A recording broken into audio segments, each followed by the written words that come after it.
Hello folks, today I'll be replacing the rear brake pads on this 2010 Audi TT. The wheel bolt sizes are 17mm.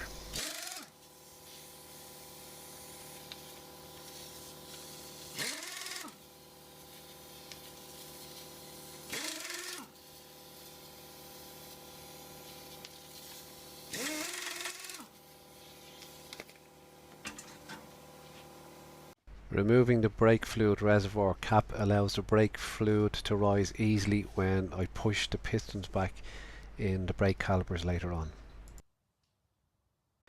The caliper bolts are 13mm.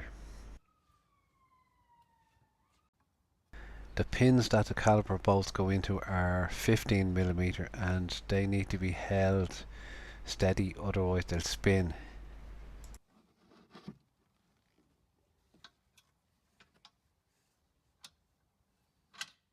This TT is the 2-litre TDI Quattro model.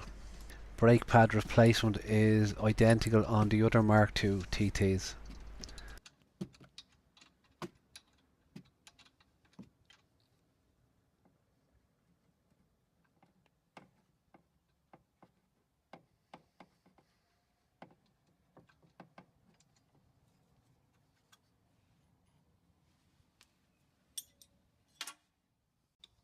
Now for the bottom caliper bolt.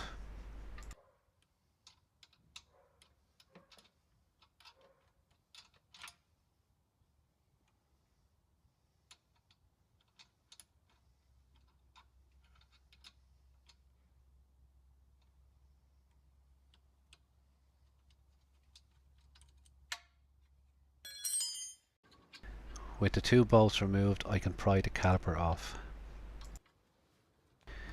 Needless to say, the handbrake needs to be left in the off position before you do this job. And if you didn't know that already, you probably shouldn't be doing this job in the first place. The bad news is that a wind back tool is needed to push the piston back.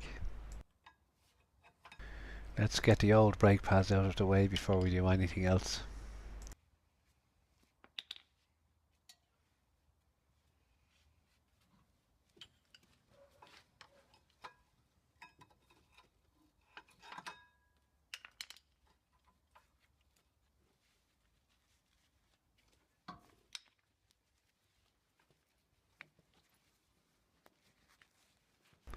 Comparing an old and new brake pad, you can see the difference in the amount of brake material on both.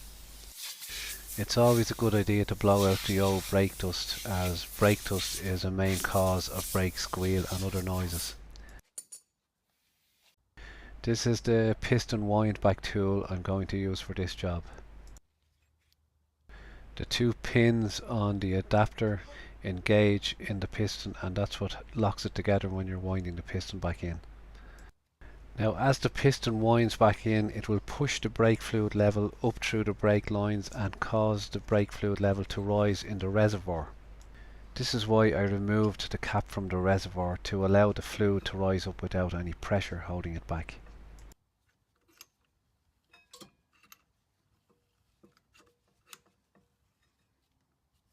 On these cars, the brake piston needs to be wound all the way in until it won't go in any further. Copper grease on the metal backing of the new brake pads helps to stop brake squeals and noises later on. If you're watching this video on YouTube and you find it any way useful, please remember to click the like button. All those likes are a great encouragement for us to make more of these videos later on.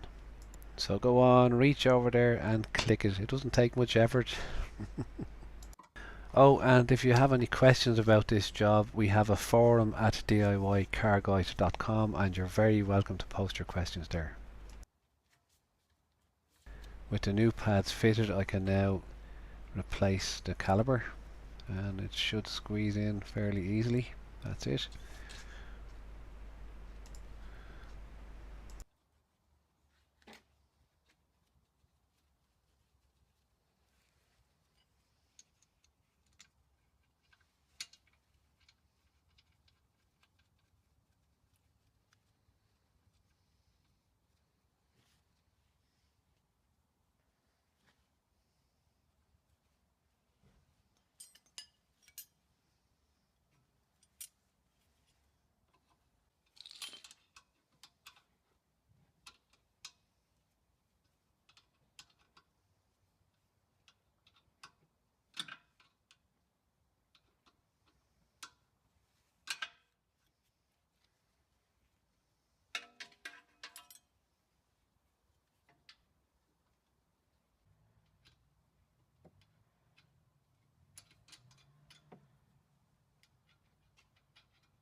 Just a reminder that when the brake pads are fitted to both back wheels, it's a good idea to pump the brake pedal a few times so that the pads bed in against the discs.